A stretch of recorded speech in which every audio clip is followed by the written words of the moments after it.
aking Shopee deliver na kalimutan ko na nga ito. Hello mga katita, this is Tita Barla Loving Life. Yes, welcome to my vlog. Please subscribe and click the notification bell for more updates. See ya! Tita Barla at ang bago niyang buhay. Ala, bagong content. Good morning mga kasari, mga katita. This is Tita Barla. Welcome to my channel. Ang isi-share ko sa inyo ang aking Shopee deliver na kalimutan ko na nga ito.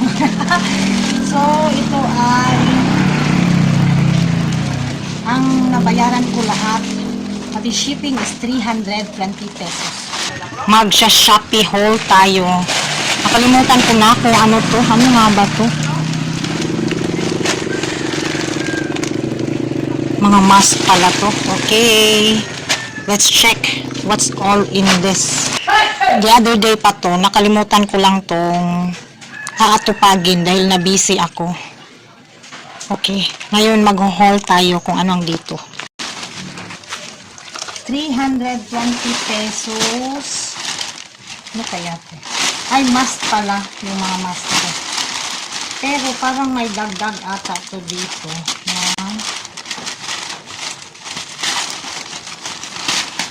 Ang alam ko mask lahat ko.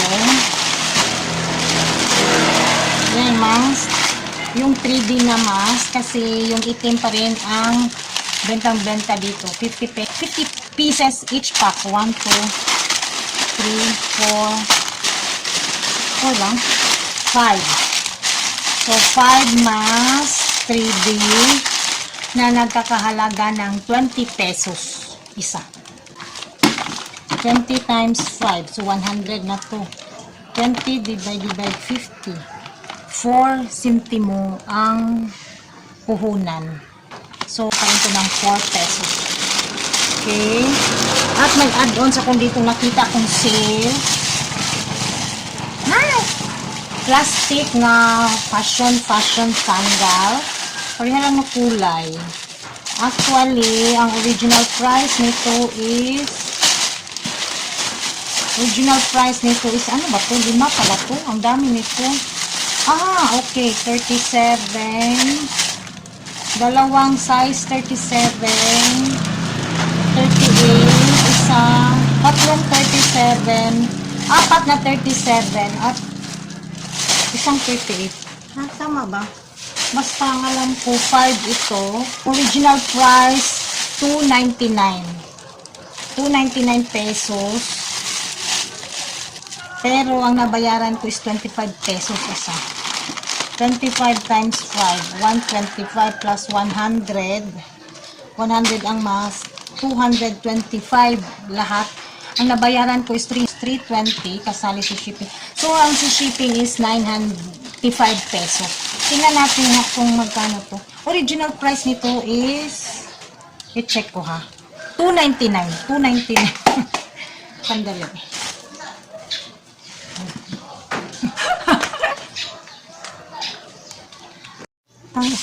Okay naman.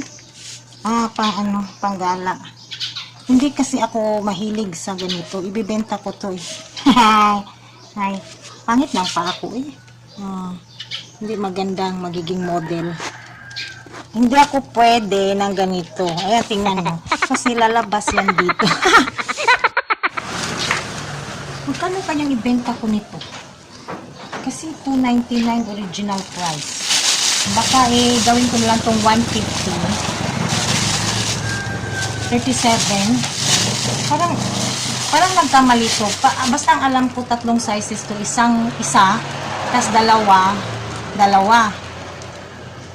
I-check ko na lang mamaya kung ano talagang original price, sizes. Pero ito is puro 37 lahat. Ganito ba? Rubber siya, rubber na parang sandals. Okay. So, si 95 divide 1, 2, 3, 4, 5. Divide ko by 10. 10 eh. 95 yung shipping fee divided by 10 so 950. 950 isa. Kung 25 plus 950 ang so magiging puhunan niya dito is 34.50. Kasi from the original price na 299, 25 pesos na lang siya at ang shipping fee is 950. Dito 4 na to eh. 20 divided by 54 centimo plus shipping na 950. 990 divided by 50. So 0.90 na lang ang puhunan nito. Tamang-tama 4 pesos pa rin. Kasi daw maraming bumibili pa rin sa akin itong mask kasi sa iba pa rin is 5. Yung nandun sa Mountain Barangay, meron kasing laging nagpupunta dito. Tapos, kasi may kaanak dyan, sabi nila, ba't ang mura ng mask ko? Kasi ang isa daw doon is minsan 8 pa rin to 10 pesos. So sa akin 4 pesos minsan dito sila bumibili. Maganda ang kanyang lalagyan. Kasi pwedeng i-seal back. O hindi maalikabok.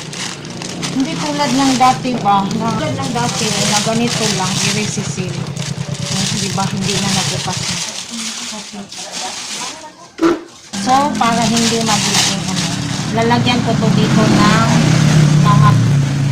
mga scratch paper para hindi ma-deform, no? Tapos i-display ko. Pag 150 na lang to. Tama, oh? 150 na times 5. 750. Bawin-bawin na ako dito times 2 na. Hindi pa kasali si Master. Sige. Siya na nga. Lalagyan ko lang ng paano ba? Tawag dito eh. Pampaumbok para hindi magiging crumple dito. Okay. Ano pala nakita ko? Dalawang 36, dalawang 37, tsaka isang 38. Pero ang nangyari, puro walang 36. So, yun naging 4 ang 37. Kala ko hindi na gagamitin si mask. Nung pag-opening kasi, ang dami na rin bumibili. Lagi lang naka-open. Kasi may pang-seal sana, pero na-open na. So, lipat ko siya dito. Tapos yung iba, typo tayo, ganun pa man. Itong bago, lipat ko to dito sa isang sa pamilya niya. Ay, hindi pala magkasya. Ay, hindi na magkasya. Sisikip lang pala. Hatihan ko na lang yung iba. So, ihati ko itong iba dito. Para gagamitin ko itong lalagyan na. Ayan.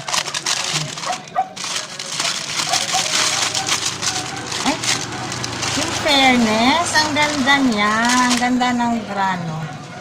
Ang makapal. Ito yung luma. Ay, pareho lang pala. Ito. Ito luma. Dito ko na ilagay sa char-char na bagong plastic. Ito naman itong mga ganito. Lalagay ko yan dito. Hanap ako ng isang lalagyan. Para lagyan ko na lang to ng mga papel. Yung mga punit-punit na papel. Para hindi masyadong ma-deform. Ayan. I-display ko na po. O, diba?